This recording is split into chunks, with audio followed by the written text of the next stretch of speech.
this is your Wednesday Daily Delivery. I am Michael Rand. How is everybody doing today? Hope you are well. We've got a ton to talk about today. Velle E. Neal III covers the Twins for a little while longer than he's being promoted to columnist. He will join me in a little while to talk a whole bunch of Twins as we get ready for the start of spring training later this week. But first, what did I miss? Well. Interesting game last night. Timberwolves-Lakers. We'll get a little bit to Wild Kings in a moment, too. But Timberwolves-Lakers, there was all sorts of news and a little bit of drama last night. First thing we found out was D'Angelo Russell, who has been missing in recent games. We found out he's going to have arthroscopic surgery to remove a small problem in his knee. He's going to be out 4 to 6 weeks. So no D'Lo probably until late March at the earliest. So what does that mean? Well, first and foremost, it means probably Ricky Rubio is in the starting lineup for the foreseeable future at point guard, and I think you can see his comfort level growing in that regard. The Wolves did not win last night. They lose 112-104, but they looked pretty good against the defending NBA champions a long stretch of the way. The bigger thing in all of this, though, was that Anthony Edwards, 28 points in the loss to the Lakers, had a bunch of other good moments, had a three-pointer over LeBron James in the third quarter that gave the Wolves the lead. 28 points, including 10 of them in the fourth quarter, as he tried to rally the Timberwolves past the Lakers. They came up short, but kind of a moment for Anthony Edwards, and at the same time, maybe the emergence of kind of a little bit of a push-pull that we're going to see here now, especially with D'Angelo Russell out. I think with Towns and Russell healthy, if they're ever healthy at the same time, which has been very scarce. I believe they've only played 5 games together now and will not play any more than that for, again, the next 4 to 6 weeks with Russell out. But with Towns and Russell in the lineup, I think you would have a clear 1-2 pecking order at the end of games. But, Russell's absence has opened a door a little bit for Anthony Edwards to continue to develop, particularly handling the ball, particularly, in the same types of actions that Russell and Towns would typically run together, some pick and rolls, just working off each other, a little two-man game.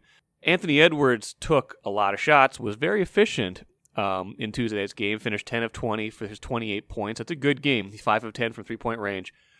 But Karl-Anthony Towns did not attempt a shot in the fourth quarter as the Wolves were trying to rally. Now, you can say that that's not necessarily a problem, and I kind of agree with that. I feel like that was kind of Anthony Edwards' breakout game. You got to let him go. But I do wonder how this is going to, sit ultimately and play out, because you've got Edwards, the number 1 pick in 2020. You've got Cat, the number 1 pick 5 years before that. Cat has been the unquestioned leader of this franchise for, the last, few years at least. And now you've got the guy coming in here saying, I'm part of this. I want to be one of these franchise players. Give me the ball in the fourth quarter. Let me try to do my thing. Let me emerge. Let me have my moment. Not in a selfish way, but just in a this is what I'm here to do too. So how that all is going to play out and how those two are going to share the ball, especially when D'Angelo Russell comes back healthy, will be an interesting thing. I don't think there's tension, but here's what Cat had to say after the game at the very least. Obviously in the fourth quarter, I would have liked to, get some, get a touch and try to help our team offensively. But just wasn't called for me. Ant was having it going, so I just tried to do my best to space the floor for them guys, get them guys open, and play defense as best as possible. But, of course, fourth quarter is different than all the rest of the quarters. There's a reason I'm paid what I'm paid. I got to go out there in the fourth quarter and try to help us win. It just wasn't the third and the fourth. That just wasn't asking me to shoot the ball. Again, Towns seemed diplomatic. Ryan Saunders was diplomatic in how he approached it with his post-game comments. Ricky Rubio was too. So I don't think there's a problem here. I just think it's something we need to watch as we go forward. How many touches do these guys get in the fourth quarter? Who is going to take over these games when they need them to? Because frankly, it is easier for someone like Anthony Edwards, a guard, to do that in the fourth quarter and not Karl-Anthony Towns. And I promised I would talk a little bit about the Wild before we get to our interview with Lavelle. Kind of a predictable return to the ice, right? They've been off for 2 weeks. They're still missing a bunch of key guys coming off the COVID protocols. They lose 4-0 at Los Angeles to the Kings. Kind of a sloppy all-around game, but expected, right? You don't play for 2 weeks. This has happened to a lot of teams where they're rusty. They haven't been able to train as much as they want to. They're missing key players. So I was trying to say on Monday and Tuesday's podcast, you got to give them a little bit of grace, and I think that's what we're seeing right now. Give them a little time to get their feet back on the ice. Give them a little time to get their bearings, and I think they'll be all right and kind of get back to where they were at the start of the season when they looked pretty promising. I'm Nyla Jean Myers, Senior Assistant Sports Editor at the Star Tribune. Thank you for listening to Strip Sports Daily Delivery. This work is made possible by our Star Tribune subscribers. For unlimited access to the articles mentioned in this podcast and our coverage of Minnesota sports from pros to preps, go to startribune.com/subscribe. One quick disclaimer before we get to the interview with Lavelle. We recorded this on Monday because Lavelle had a travel day, he had other stuff going on, so we were like, okay, let's do all the spring training stuff Monday. It'll run on Wednesday's podcast. Not much will happen. Well, a few hours after we recorded, the Twins signed Matt Shoemaker to a 1-year, $2 million deal. Not the kind of thing where we say, rip up the podcast, stop the podcast presses, we got to do it all over again. But enough that I want to make sure we have a correct historical record. So what I've done is, in the parts where we might have mentioned Matt Shoemaker, I have obviously and humorously interjected his name into the post-production file. So watch for that a few times and know that that was not, of course, part of the original discussion. Very excited right now to welcome in Velle E. Neal III, Star Tribune baseball writer for many, many years, over 20 years, and recently named Star Tribune columnist. Your first column will be in a couple weeks. Congrats on that, Lavelle. How are you doing? Doing great, man. Just kind of getting ready to – I'm still going to have my beat writer hat on for another 6 days here. So I am actually going down to spring training, and the transition will happen down there. So I'm still a beat writer. Like the Twins released their list of non-roster invites today. So we got that online, and it looks like they're going to have at least 72, maybe 73 players in camp here. The limit 75. So I'm still kind of in the nuts and bolts mode right now. Okay. All right. Well, pretty soon, next thing you know, you're just going to be hammering the team that you covered, right? That's funny. I've been getting a lot of emails about don't go easy on the Wolves. Don't go easy on Richard Pitino. Don't go easy on Buxton and Sano. And I'm getting a lot of those emails from readers. So the pressure's on. Everyone wants me to come out firing. And I just want to start out by writing stories and being entertaining. Absolutely. Find your style. Exactly. You don't have to rip. I'm teasing mostly, but as long as you've still got your beat writer hat on a little bit, and you've got you're thinking ahead to columnist stuff. Let's run through a big laundry list of Twin stuff that I want to get to, especially pertaining to the off season and now kind of what to look for in the spring. It was a very quiet November, December, and then all of a sudden there's kind of this flurry of moves like they've done in recent years. They signed Jay Happ, they signed Andrelton Simmons, they re-signed Nelson Cruz, they get Colomé and Matt Shoemaker. Let's get your assessment of their offseason as a whole and what you think they've been able to accomplish. In terms of pace of activity, I wasn't surprised. I think the Twins have been rather deliberate in their approach to spring training. To off-season transactions under the Derek Falvey and Thad Levine regime. So I wasn't surprised that they didn't have a lot accomplished until I think they signed like Hansel Robles like in late December. I think that was their first kind of eyebrow-raising signing of the offseason. And just the league, there were 200 players unsigned, like going into Christmas. It was going to be a deliberate free agency season, just because teams are coming out of this pandemically challenged 2020 year, and a lot of teams were looking to, not spend a lot of money, and because revenues were down. and some teams handle it better than others. I mean, the Cubs laid off 100 employees at the end of the season last year. The Pirates froze their employees' pension plan. I mean, it was crazy stuff going on around the league. So, there was going to be a reaction to the revenue that was lost in 2020. So a lot of teams ended up acting like the Twins this offseason. Heck, Trevor Bauer just signed a week ago. Yeah. Justin Turner just signed like 2-3 days ago with the Dodgers, So I wasn't surprised. As the smoke clears from this offseason, I still wish the Twins would have added one more power arm for the bullpen. I don't know if they have adequately replaced Trevor May or not. Alex Colomé, though, he doesn't strike a lot of hitters out, but he's got a funky cut fastball that's been really effective the last 3 or 4 years. And he only had like a 1.08 ERA with the White Sox last year. Right. And he's got closing experience. That helps out the Twins in ninth inning situations because now they can use Colomé or they can use Taylor Rogers. When there's matchup issues or if Rogers is fresher than Colomé.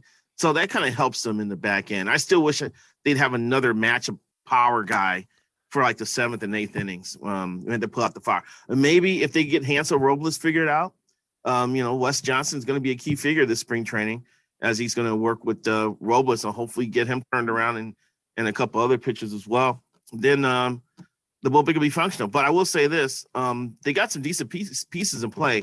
Tony Stashak, he doesn't look imposing when he's on the mound, and he doesn't look like he's a big strikeout guy. But, he got better in 2020 he did over 2019. He doesn't walk a lot of guys, and he's got a sneaky, decent strikeout ratio. So he's kind of developing into a reliable guy. And I like Jorge Alcala. I think Alcala's got a live arm. He's got a wipeout slider. And he's a guy who could emerge as maybe a Trevor May type for this club this year. And I think that Eduardo Colina is on the Jorge Alcala development plan. I saw him pitch in A-ball when he was throwing 96 with a slider and was working on the changeup. And now he's throwing 99 with still that slider. He's got potential of helping out the bullpen too. So my biggest concern with this team is late inning protection, and I think they've got the pieces in place to be functional there, but I still wish they had another guy who could throw 98, like a Trevor Rosenthal or something like that, but I think that's wishful thinking. But that was my one thing coming out of the offseason that I was worried about. I figured Cruz is going to re-sign with the Twins eventually. I think he was just he was hoping that there would be a bigger market, get some more money out of the club, but 1 year, $13 million for a guy who's going to turn 41 in July. No, that's not too shabby. He did a pretty good job. The Simmons move was very interesting because it really affects 3 positions at once because it pushes Polanco to second base where he started a lot of games. I think he had like 138 starts at second in the minors. So he's very familiar with the position. That should not be a tough transition. And he should be above average there. That takes Luis Arias out of the infield and makes him a Marwin Gonzalez, a guy who can move around the infield. They're going to need that bat because it's a right-handed dominant lineup now. They're going to need that lefty bat to kind of balance things out. So I would expect Arias to get 400 plate appearances, and that's not bad. And he definitely would hit better than Marwin Gonzalez. So that move, you have a plus defender at third in Donaldson. You have an elite shortstop in Simmons. You're going to have a plus defender at second. You're going to have a plus defender in center field in Byron Buxton. You're going to have a pretty good right fielder in Kepler. And, when Ryan Jeffers catches, he's a strong defensive guy as well. So defensively, the spine of the defense right up the middle has the potential of being very nice and being very adept at run protection. Does that mitigate some of what my concern is in the moment, which is that they don't have enough starting pitching, or at least they don't have enough starting pitching when we get to October? No, that's not enough to mitigate your concern that they don't have enough starting pitcher because as you see when you get in the postseason, a lot of these teams have that big horse at the front of the rotation, at least. And some teams, have multiple guys. Now, if Kenta Maeda pitches in 2021 like he did in 2020, it's almost ace-like, stuff he did. Jose Barrios, can he solidify himself as a quality number 2 guy, which wouldn't be bad at all for him. Michael Pineda, I had my doubts about Pineda after he served a suspension because I've covered players who've had suspension for PEDs. And when they come back, they aren't the same. But Pineda came back and was effective. and J.A. Happ is a veteran left-hander. So now the question is who's going to be the number 5 guy, and how much depth they have in the rotation going through the season, because you usually need 8 or 9 starters. I think the Twins used 10 different starters last year to get through the season. So, I mean, you could argue that you're worried about the front end and the back end of their rotation as far as having guys who are going to be ready to fill in when someone's injured. But no, you brought up a good point. They don't have that big guy at the front that will could step up and be a big guy like a Blake Snell was for the Rays or someone like that. They don't have that. But their rotation is deep enough to get them through a regular season. And there are a lot of teams envious of the Twins because they've made the playoffs multiple times here in the last few years. Yeah, but they haven't won a playoff game since 2004, and that's all that some people care about. Let's talk a little bit more about the starting pitching, because I think I think their 1 through 4 is fine. I think depth is a question, like we talked about. I think Dobnik can be fine, and Matt Shoemaker, Lewis Thorpe. He's a guy that they like. Devin Smeltzer. So they got options. It's not like they don't have anybody there, but they haven't developed anybody for a while that really just, jumped into the rotation. And, not since Barrios probably, and maybe Gratterall might have become that guy if he hadn't been traded for Kenta Maeda. But, do you get the sense that if they are as good as they hope they are, that there's the potential for more of a trade deadline, shove all in and say, hey, let's go get one of those guys and see what we can do? Or is that just not how this regime operates? Well, they haven't made that big move, but I think they do think big at times, and they consider all possibilities. I mean, they did make an offer for Yu Darvish a couple years ago. They did make an offer for Wheeler before he signed with the Phillies last offseason. So they have tried to take big swings here, and I think if they're in a position where they see they're having a great year and they look like a dangerous team that could do some damage in the postseason, I could see them considering making a big move like that. I still think they'll need another starter before the year is over, at least, because you mentioned the top 4. Dobnak looks like a guy who could be a capable number 5. But as I said before, you usually need 8 or 9 starters to get through a season. And I don't know if they have that type of depth on the back end.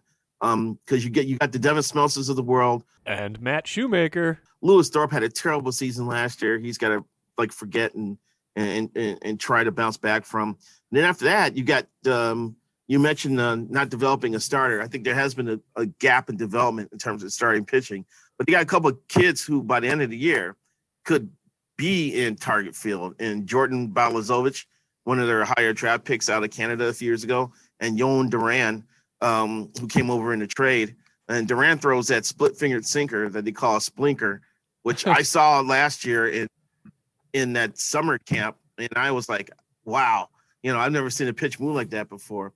And those two guys, I was told they still need some seasoning, but, by the middle of the year, they may be needed, when someone breaks down or someone needs a break or something like that. So they're going to rely on those guys. Other than that, you got guys like Bailey Ober, who are probably at the AA level, who've put up some good numbers, and Blaine Enloe, one of their higher drafted players from a couple of years ago, who are getting close but not quite there. So they're going to have to. They may be in the market for a start. If they have a couple of injuries in that rotation, they have to rely on some minor leaguers. They may be forced to go out and get a starter during the season, which isn't, to me, it's easy to go get a bullpen help. You can always go out and get spare parts, but when you need starting pitching and quality starting pitching, that's more intricate and a little more difficult to try to execute. How's the batting order shake out this year, do you think? Just with some differences now, Eddie Rosario is gone.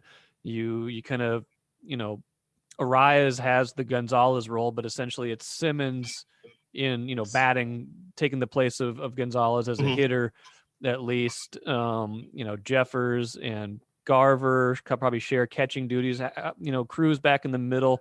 How would you construct this kind of 1 through 9, and what are some of the best parts and some of the question marks of that? Well, I know most managers, and Rocco's no different. They like to. I'm sorry, Rocco Baldelli. He's no different. They like to have and they don't like to bunch up like-handed hitters in their batting order, but they're going to bunch right-handers up in this lineup a couple spots here.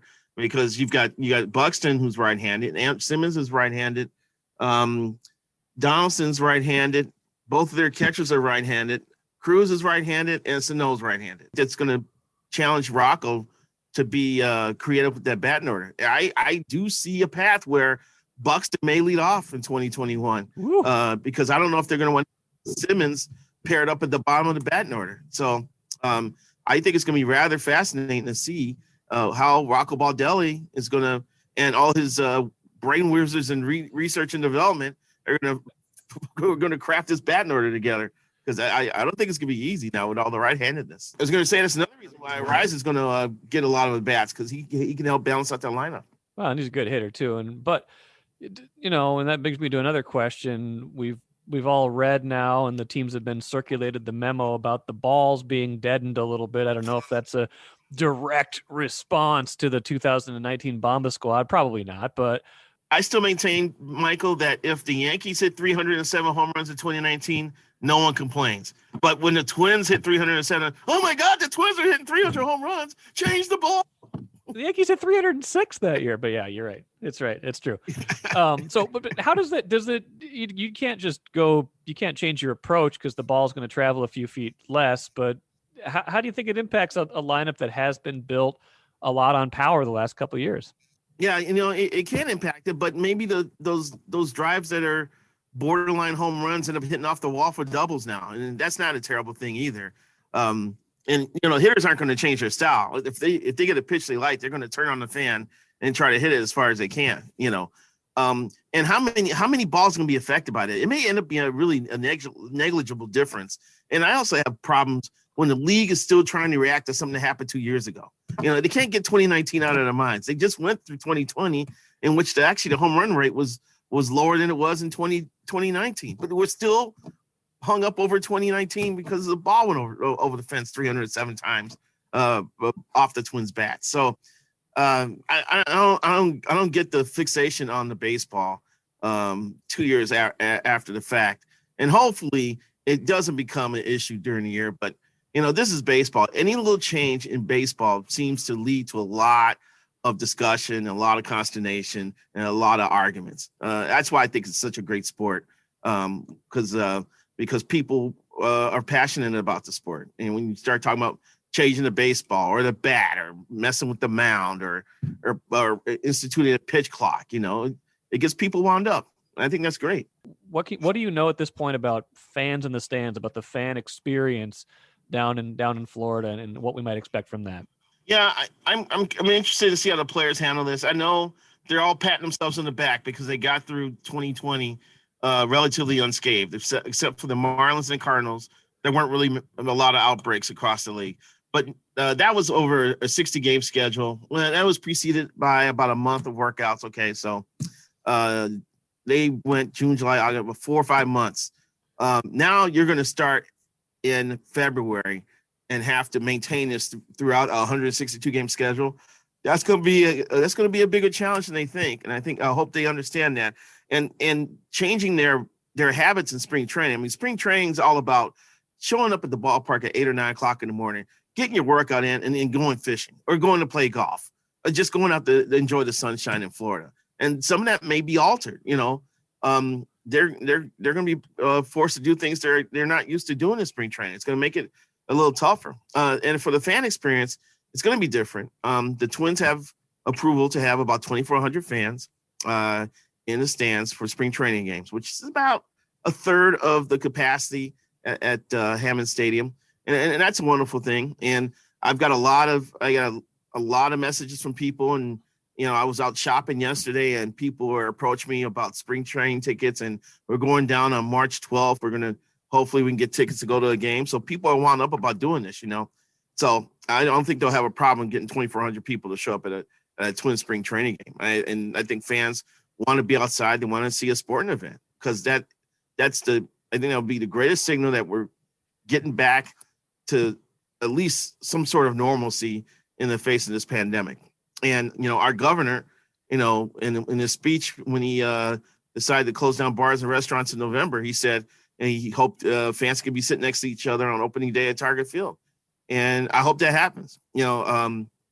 I think by April, as the vaccinations increase and the availability of vaccinations increase, people will be more comfortable coming outside and want to go watch a baseball game. And I think that's great. I actually think, I think people are closer to each other in bars and restaurants right now than they would be in a spread out arena. Yeah. So I don't know why you can't allow allow 5,000 to 6,000 fans at Wild games and at Wolves games right now. Now, you may have trouble finding 5,000 Wolves fans right now, but you can still have those people spread out. And I don't think it would be an issue, but that's just me. I'm more on the virus management side of the scale than virus avoidance. Got it. Last thing, when any major spring training battles that you can see emerging, positional battles, bullpen battles, anything like that, anything we should be watching for, just in, stuff that's unsettled on that roster. Yeah, well, the shakeout of the bullpen is going to be interesting because of if Robles can bounce back and be a factor. Stashak start the season in the bullpen. Can Thorpe win a spot in the bullpen, or is he resigned to starting the season in minors? Devin Smeltzer, in that regard as well. What if someone like Eduardo Colina has a lights out spring training? Can he force his way in the bullpen? My big thing is what's going to happen with Alex Kirilloff. My colleague Phil Miller on Sunday had a chart about things to watch out for.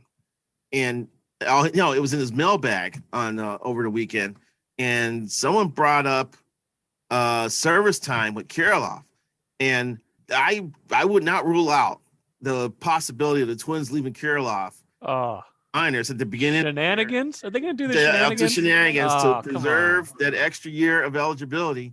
And how's that going to shake out? And then Arias can start the season in left field. I'm not a fan of it, but teams do it. I mean, they've done it for many years. It happens with top prospects going. Chris Bryant and other prospects have been held back, at the beginning of the year until those first 15 days go by, and then they get called up so the team can have another year of control.